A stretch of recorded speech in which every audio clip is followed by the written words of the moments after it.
power supply shortages we're experiencing. Members of Parliament have reignited the debate in the use of mobile phones in schools. They called for legislation to control the use of the device. The MPs described it as a nuisance and a potential threat to family ties.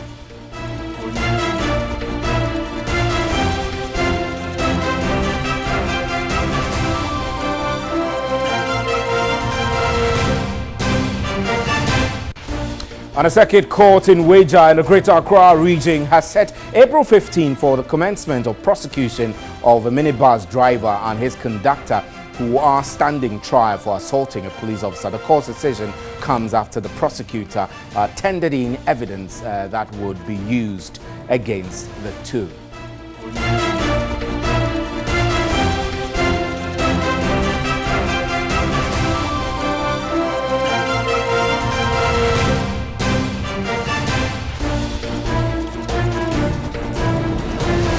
Also tonight, the Monetary Policy Committee of the Bank of Ghana has maintained the policy rate at 16%. The decision, according to the committee, was influenced by the trends of the international market as well as the domestic front.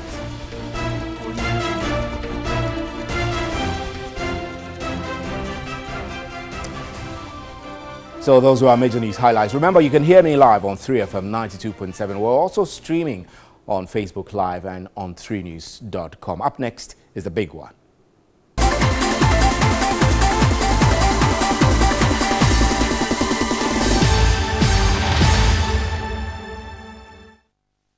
Welcome back. Now, members of Parliament have reignited the debate on the use of mobile phones in schools. They called for legislation to control the use of the devices.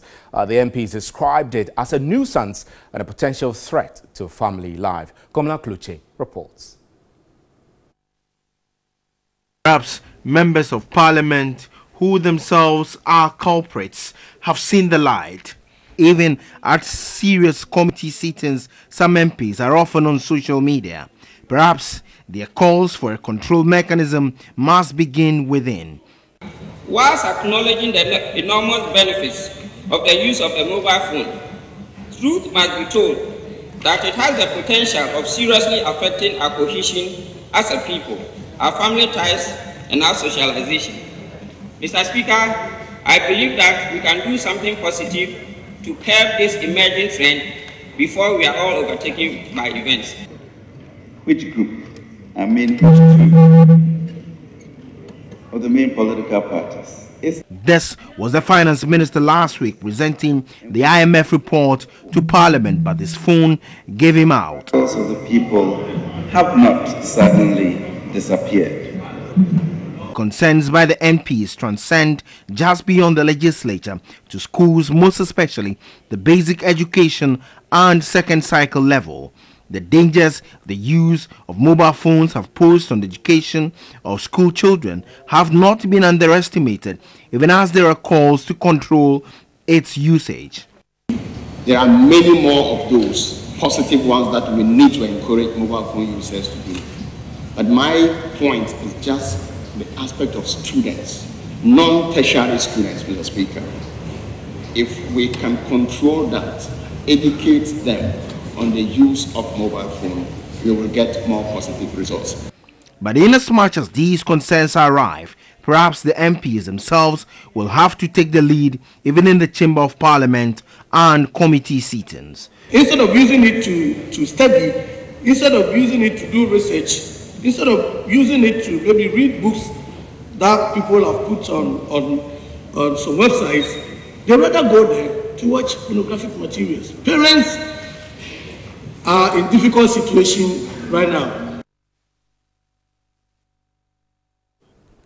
Right, Awo Aidem Amenya is a child online protection advocate. She joins me in the studio. Madam, good evening and thank you very much. I reckon that this must have come to you as a surprise, especially when we're not aware what data or research informed the sudden debate in Parliament about the use of mobile phones among children in schools. Yes. Thank you for the opportunity and good evening to your viewers. This conversation about mobile phone usage in school, I don't know, I started hearing two things. One was about regulation and the other one was about ban. So I don't know which of them we're going for.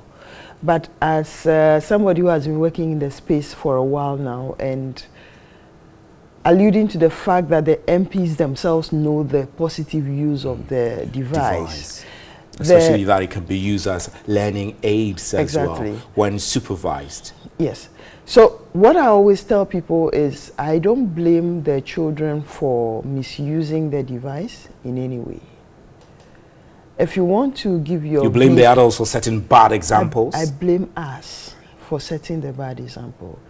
Before we give a card when to you say a child, us, MPs, general citizens, parents and teachers, family members, teachers, and everyone. Policymakers, everybody. Education stakeholders. Exactly. I'm saying so because before you give a car to a child, in fact, you don't even give a car to a child. Anything you give to a child, the child must be trained to use it. To use.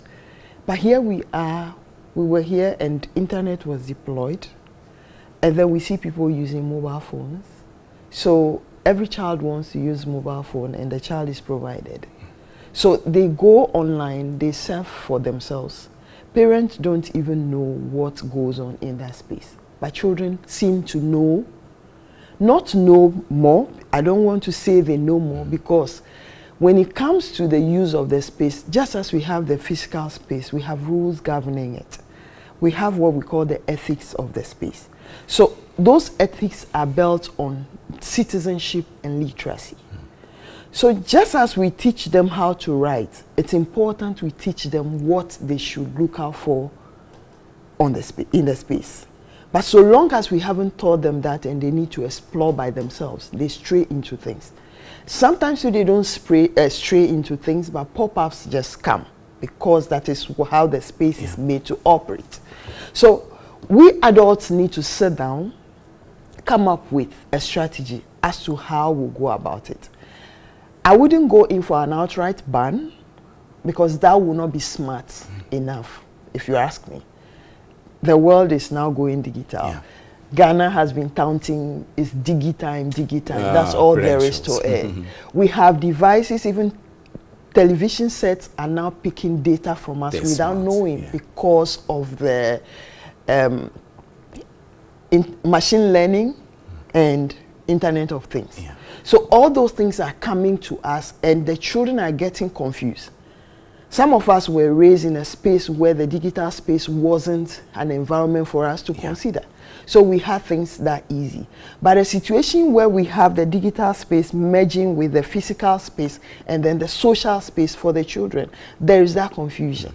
So it's important we set the record straight by equipping them with basic skills that they need in order to stay in So you are talking about basic skills, equipping them, teaching them how the know-hows of getting onto these devices and the internet in a safe environment. But the two things that the MPs raised, you said that you're not in favor of outright ban. But what really do they mean when they start talking about legislation? Are we talking about controls that must be captured in perhaps some form of documents to be a guide to educators? Yes, I think that may work to some extent. The fluidity of the space will not rely on policies that are written in books. In 3 months, new applications come up. So there are other ways of doing things. So for me, the basic thing, like I said, we can guide the children. Restriction might not help. So legislation won't work? Legislation will work to some extent, but whom are we legislating? Is it the mobile network providers or the over-the-top service providers? Or the parents who purchase these devices, or the children who get money to walk into shops to buy them on their own. Once we put legislation in place, for instance, for mobile network operators, parents who go in for devices for their children could say that, okay, this is the age of my child. What are the options to activate for me, for this child to be able to use this and not be able to stray into other sites. But that is just one technical way of restricting. One aspect of the solution. Exactly. So we need to build the character of the children. How do we do that? Yes, that is what I said, by the skills. Digital literacy and citizenship skills. You mentioned when I spoke to you on radio that you wouldn't mind if the child needed to, for example, acquire a license in order to have a mobile phone. That will be very harsh. It wouldn't be harsh. What I mean by digital license is this. You want to have a mobile phone. You want to use a mobile phone. Okay. These are sets of questions and answers that you need to provide for me. If you are able to pass these exams, you qualify to get a device. Qualified to get a device. There could be that mandatory licensing before a child gets. Are there best practices you can cite? Australia does that. I think Canada is into that as well, and other countries I haven't investigated, but those are the best practice countries. And it's not far-fetched for us to be able to follow suit. Provided our educators can be open and fair enough to implement whatever it takes to have that done, it should be easy for us to get it going. Is this issue as much a problem as the MPs are making it out today? I think to some extent I will side with your reporter who said that if there should be anything, then it should start from Parliament. They should set the example. We see parliamentarians on TV during debates scrolling on their mobile phones. And some of them, it has become more like an addiction. So within 2 minutes, if they don't look on their device, then they are not okay. Sometimes there's nothing coming on the device, but because they are so used to it, which leads us to a conversation on mental health. Right, we'll have you hold briefly, get onto the telephone lines and speak with child right activist Bright Appear, who is joining us on the telephone lines now. Good evening, sir. Thank you very much. So, ban or not ban mobile phones in schools, which would you say would be effective? Yeah, well, it depends on the purpose for which Parliament is looking at it. What is the reason behind the ban on mobile phones? And if you look at the argument, it is basically to ban it from schools, and that is basically has to do with the period in which children would have to be in the classroom to study. So that is what we need to, in my opinion, we need to debate as to whether you would even require mobile phone in the classroom and all. But in terms of ban in its entirety, I don't think that is something that we can even do, because the environment is so loose and open that children can learn things from all kinds of angles. So the argument that we have to make is whether or not children will need mobile phones in our schools, and for me that is the issue that we have to debate. I know we're having discussions on rights to access, whether the children need some level of training or even, for example, a digital license like my guest in the studio is raising. For you, from where you stand, in terms of rights, do you think that children we need as citizens, as adults and as education stakeholders, we need to put in place some control measures to ensure limited access to these devices in the first place?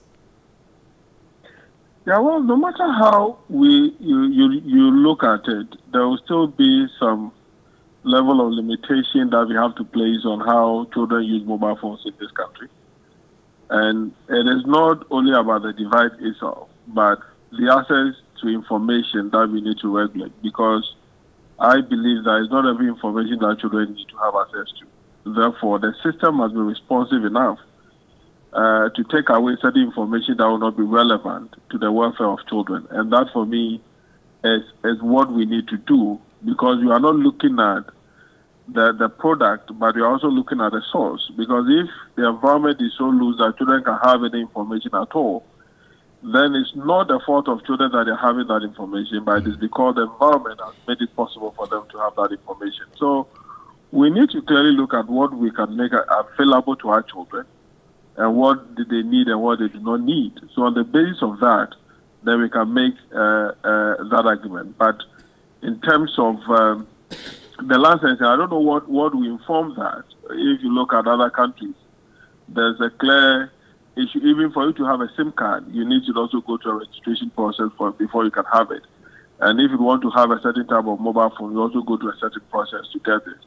So it depends on what we want as a nation. But I believe that if it's about how children are using mobile phones, then there's a need for us to regulate the environment instead of saying that we don't want children to have access to a mobile phone. So we need to regulate the environment, and that for me should be the way we need to go. So we are just waiting how Parliament is going to open up the debate and the things that they're going to say, whether or not they fall within the proper context. Right, we're grateful for your time, Mr. Bright Appiah. Thank you very much. Bright Appiah is a child right activist. I still have Mrs. Amenya here in the studio. So, Madam, I mentioned, I asked you the simple question whether you get the impression that the MPs are making this look a little more bigger problem than what it is. Do you get the sense, looking at the descriptions they gave it, they said it's a nuisance and a threat to family ties. Is it that bad? I'm careful not to side with the MPs that much because it's more like overrating the negatives as against the positives. And you would want us to I would want us to balance it. Let's balance it. So how do we balance it? Yes, it might be nuisance to the family, but there are rules that could govern the family engagement as well. Why should daddy take the cell phone to the dining table and be scrolling whilst having a meal? The children are observing, so they'll repeat the same thing. So it takes a lot of effort from us adults to be able to discipline ourselves, start that self-regulation, and then wait on government to do the co-regulation for us. We need to start it. We need to start it. Thank you very much, Madam, for your time. Our item, Amenya, is a online child safety expert. I'm Stephen Enti. This is the Late News. We're live on TV3 and also on 3FM 92.7. You can follow our live stream on Facebook and on 3news.com. We'll be right back with more news. Please stay.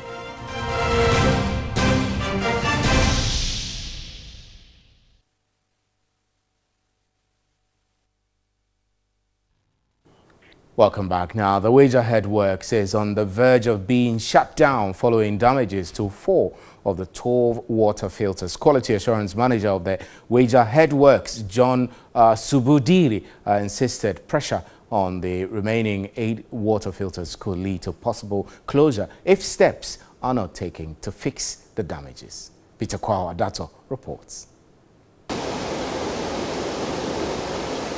The Wagerhead Works currently comprises 3 conventional treatment plants.